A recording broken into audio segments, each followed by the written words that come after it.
Hello, I'm Kent Comfort with Center for Health Information and Policy, which also known as CHIP. Today, we are going to start a multi-part series of a conversation with Joe Sopcich, where he shares with us what his family endured when they were assisting his parents with finding different and more supportive living conditions because they had reached an age where they probably should not have continued to live independently in their own home. So I'm going to ask Joe to share his story with us. As I say, it's going to be a multi-part session, and I know you're going to find this to be very informative, hopefully very helpful, and very interesting. Hello, Joe. Chip very much appreciates your willingness to have this conversation with us about your family experience. And I'd like to open with a question, if I may. You realized or your family, you made it a family project, which I was very impressed to hear.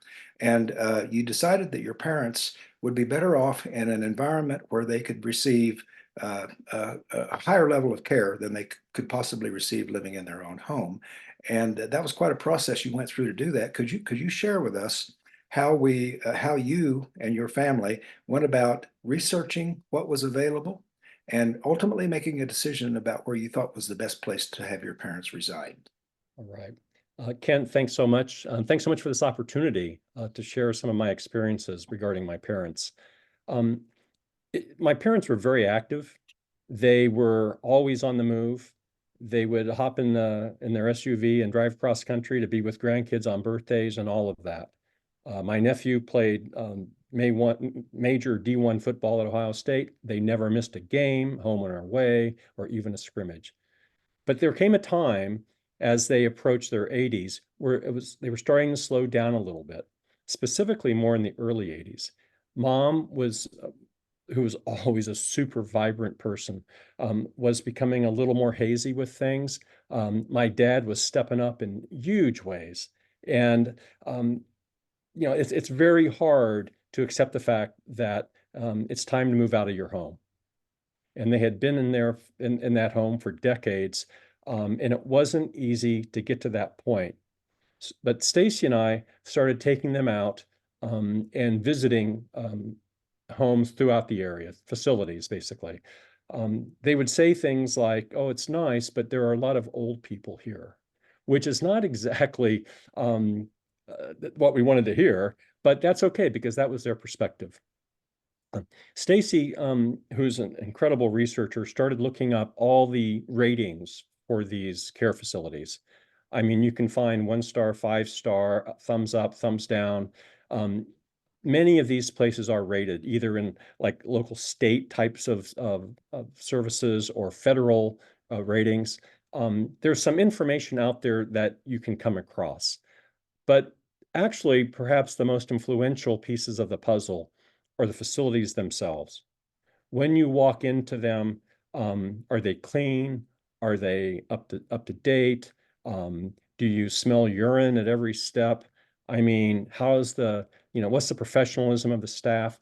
These are all things that make a huge impression.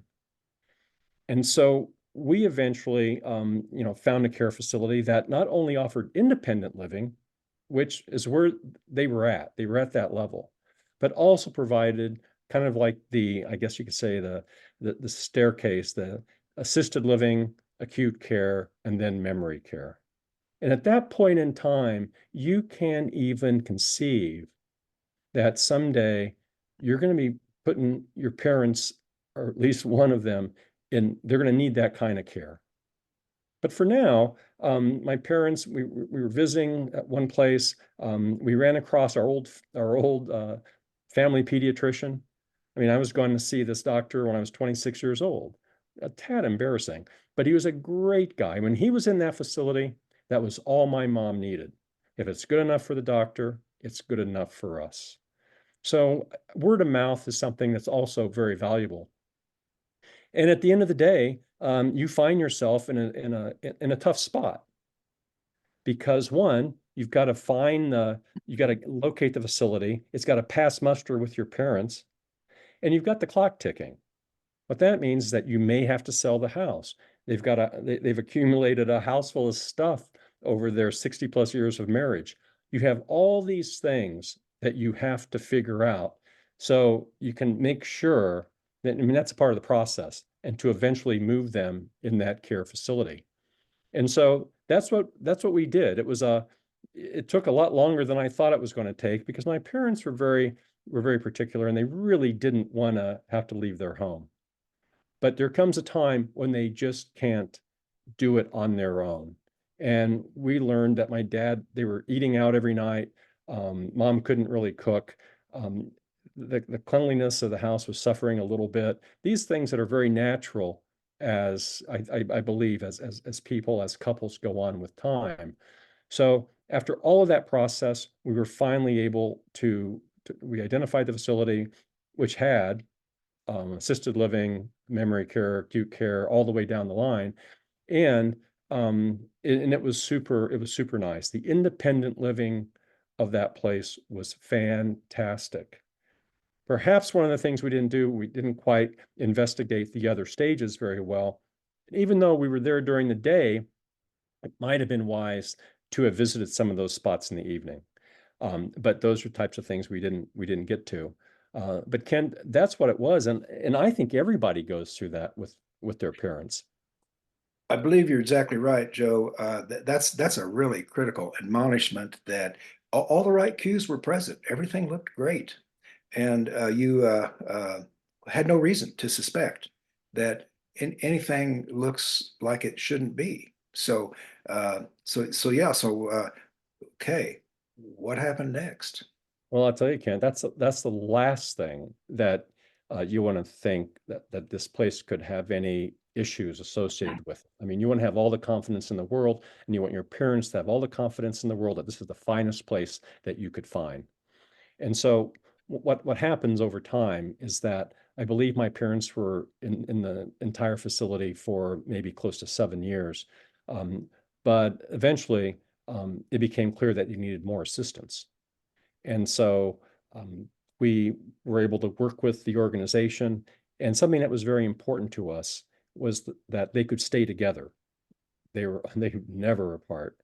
And I could probably count on one hand the number of times that they, didn't sleep in the same bed over their 60 some years of marriage. I mean, they were all about one another, which was a beautiful sight to see. And you wanted to keep that. And so this organization they were very amenable to that. My parents moved into an assisted care, the facility. They had a 2 bedroom unit. One of those bedrooms would, theoretically be for us if we never needed to stay over. I have 2 fantastic sisters who live out of town. They would come in to visit with them. They had a place to stay. I mean, that's was so important to my parents because family was everything to them. What we noted over time in the assisted living was that it seemed that there were communication issues with staff. It seemed that sometimes things weren't being done that we thought might have been needed to be done with regards to care for my parents. We had a weird, COVID had hit when they were in there, and we would communicate via Zoom like this. We'd have all the family from all over the country on these phone calls. They seemed to be getting by. It was very convenient. The location was extremely convenient for myself or Stacy to drop by, probably about 10 minutes from our home, if that much. We could stop by on a daily basis if need be, or in case there was an emergency. But we became a little concerned because one of the things we did was we had video cameras installed in their main room and in their living room. We had to sign a contract with the organization. Now, the video camera, what stage was this at? Was this while they were still living independently, or was this after they had moved to Um, another level? you know, Independent living went great. I mean, they were pretty much self-sufficient. Meals were served. Food quality was very positive. They could park right outside their space. They had an outdoor patio. I mean, that went fantastic. But the assisted living, we started to notice some, I guess you could say, deficiencies. For example, communication is so critical when it comes to the meds, and sometimes things maybe fell apart. The video cameras, we didn't have an independent, but we certainly installed them in assisted living. because we became concerned. And with those, my sisters could tune in whenever they wanted 24/7. We installed them ourselves. They were relatively inexpensive and see exactly what was going on and converse with my parents through the cameras. I mean, it was great.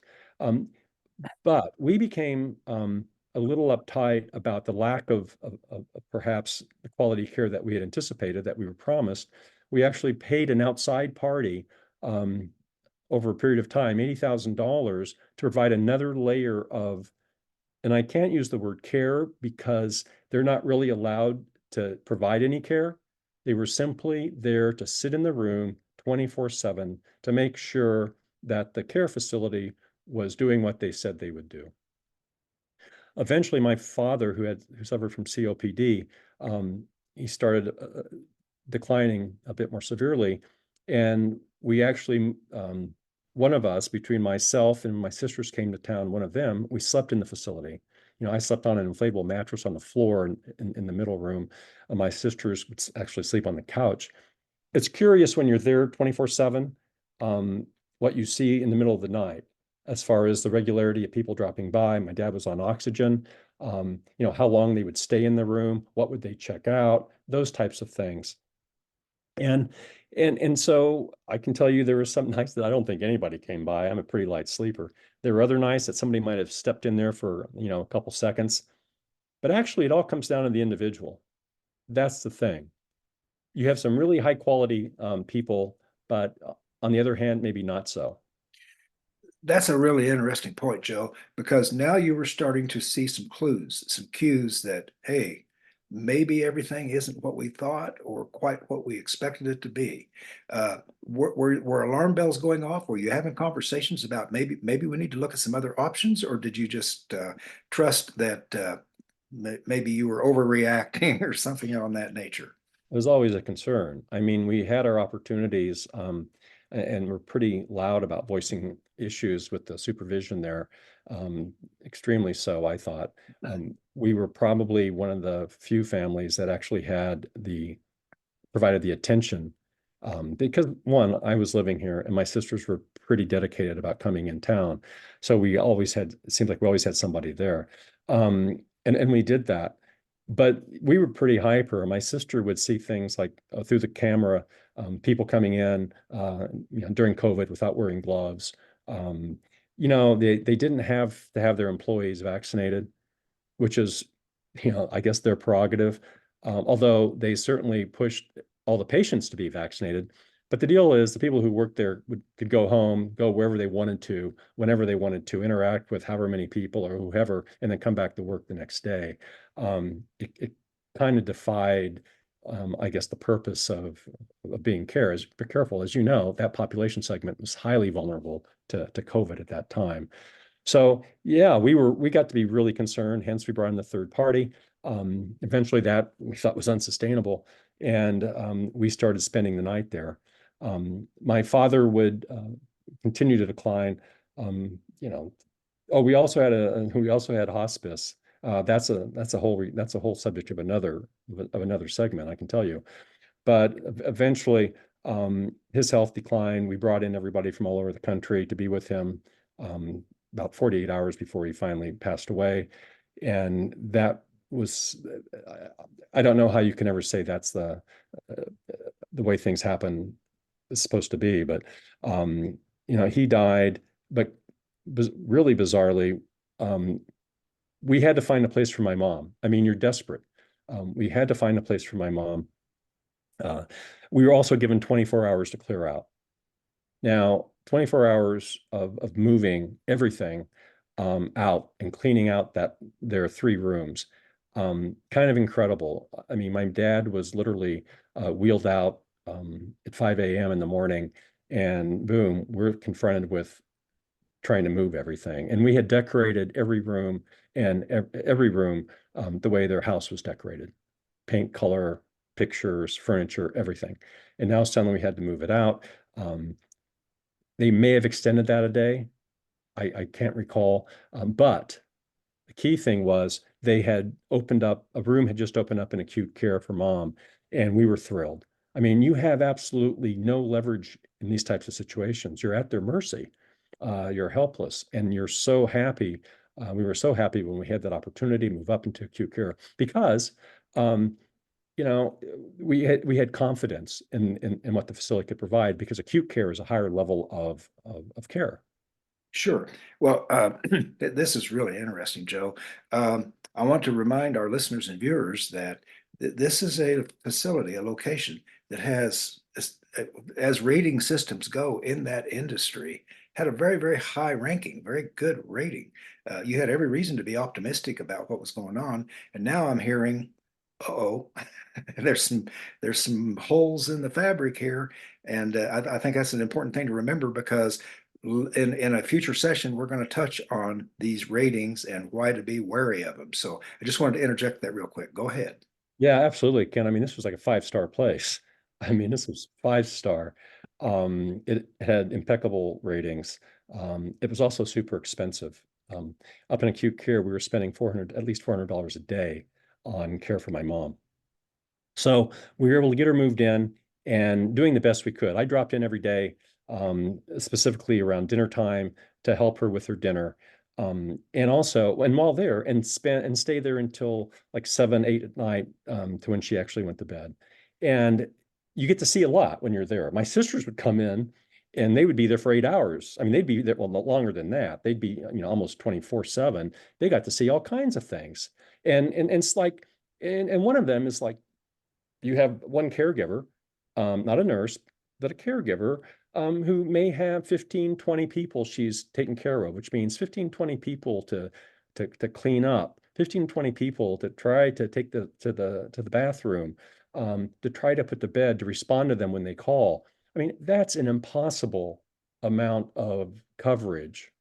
You would go to complain and you would hear this, oh, we just can't hire anybody. We just can't do it. There's nobody out there. My response is, well, if you're providing 25% of the care that you promised us, then you should return 75% of the payment that we're shelling out because it's just a real imbalance between what's promised and what's delivered. But they, of course, don't care. And so this went on and on. And for, gosh, mom was put up there in, it would have been April.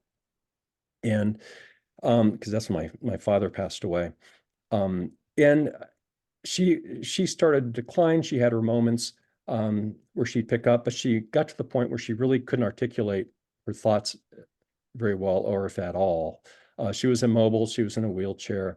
Yet saying all that, she was in actually pretty good shape, and she still had she had a razor-like wit, and she could still flash those eyes and give you a facial expression with regard to the quality of the food, or just about anything. And that was always good to see. Later in the spring, or the spring of about 2022, COVID hit again, and she was moved. She had it, and so did I. She was moved into something called a COVID pod, where they literally parked all the people with COVID, and that's where she was. I mean, she was taken out of her room. Here's an Alzheimer's a patient that's taken out of her familiar surroundings and put in a totally different place. My sisters had asked that they move at least her recliner in there, so she had some familiarity with something. And we have no camera now. We have no access. We can't see her, and I can't go in. So eventually, though, after a couple of weeks, I'm cleared, and I was able to go visit her. I had to find her in the COVID room. When I walked in, the room was barren. It was just her sitting in a chair. There may have been a bed, I'm not sure. And she was begging, she was desperate, begging me for something. She looked horrible. Her teeth were brown, if not black. And I suddenly realized that she was begging for water. And so I filled up her Yeti cup to the max, which was like a big tumbler. She downed it in no time and filled it up again. She drank most of that. She was desperate for water. And it didn't take a genius to surmise that clearly she hadn't been given any water, God knows how long. And also, nobody ever brushed her teeth. And so she was sitting in that room like that. And it was sad. It was horrible. The one thing about this facility, when there was a crisis, they responded. All hands on deck. Everybody shows up, and they wheeled her out of the room. and revived her and started pouring fluids into her and stuff, cleaned her up a little bit. But the shock to her system um, must have been incredible. And there was no reason she had to experience that. What if you hadn't have been there? I mean, that's what I'm thinking about while you're sharing this particular incident. This is you didn't use the word inhumane, so I'll go ahead and add that to the conversation here because what you're describing, I don't know what else you would call it, Joe. Yeah, Ken, I think inhumane's a pretty accurate word. I like to refer to it as um, institutional abuse, simply because the institution refuses to allocate resources to have more people working there. And because in their situation, which I'm sure we'll talk about in the future, it's all about money. And as a result, patient care is jeopardized. This is what happened to my mom in this one instance, and it's too bad. Um, I mean, somebody who works hard their whole life, does everything right, doesn't break the law, pays all their taxes, raises three pretty good kids, is an outstanding citizen. She would vote. In her final days, she has to endure this kind of treatment. All the while, she's spending over $400 a day. So that is a curious situation that nobody seems to really care about. Well, it's beyond curious, and I'll tell you what, I want to kind of put a stake in the ground right here, Joe, because you've given people a lot to ponder, a lot to think about, and I want to give our audience the opportunity to do just that before we offer part two of this amazing story, this frightening story, frankly. So, thank you so much for laying this out so clearly and so well. And I'm looking forward to our next conversation where we will move down the line, so to speak, more about these organizations and how they operate. Thank you, Kent. Appreciate the opportunity.